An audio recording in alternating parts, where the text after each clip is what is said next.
तो देवघर नगरिया छौड़ी बाबा के बूटी ले आना गे। जाही तो देवघर नगरिया छौड़ी बाबा के बूटी ले आना गे। आगे यारावा तोहरा हो गेलो महादेव के दीवाना गे। यारावा तोहरा हो गेलो भोलेनाथ के दीवाना गे। भरी चिलो में हमारी मोची सवा हमारा के पिलाना गे। भरी चिलो में हमारी मोची सवा हमारा के पिलाना गे। यारावा तोहरा हो गेलो महाकाल के दीवाना गे।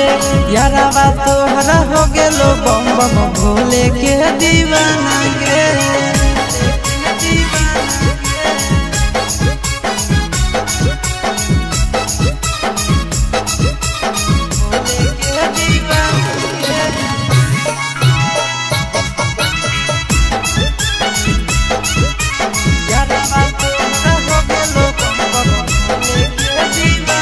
जब से चढ़लौ सावनवा तनिको लागे नहीं नींद। हरदम लेके मोबाइल देखियो भोला बाबा के सीन।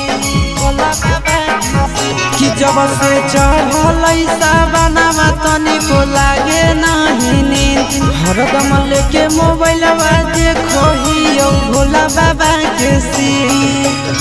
पीबो खाली भांग गांजा खैबो न तनिको खाना गे।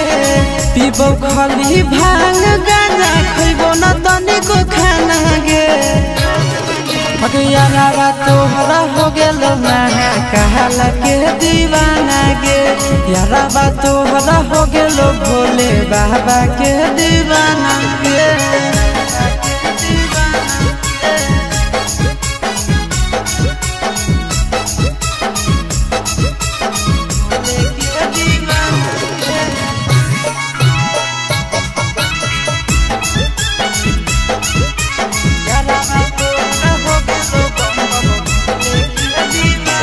जैसे पिया हो भोला वैसे पी जैतो आशीष।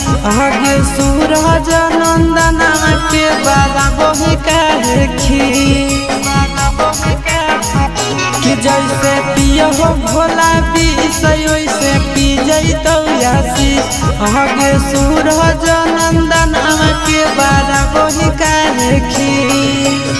बाबा से कनेक्शन जुटल हकई बड़ी पुराना गे। बाबा से कनेक्शन जुटल हकई बड़ी पुराना गे। हे गे यारावा तोहरा हो गेलो महाकाल के दीवाना गे। यारावा तोहरा हो गेलो भोले बाबा के दीवाना गे। जाही तो देवघर नगरिया छौड़ी बाबा के बूटी ले आना गे। जाही तो देवघर नगरिया छौड़ी बाबा के बूटी ले आना गे। आगे यारावा तोहरा हो गेलो महादेव के दीवाना गे। यारावा तोहरा हो गेलो भोलेनाथ के दीवाना गे।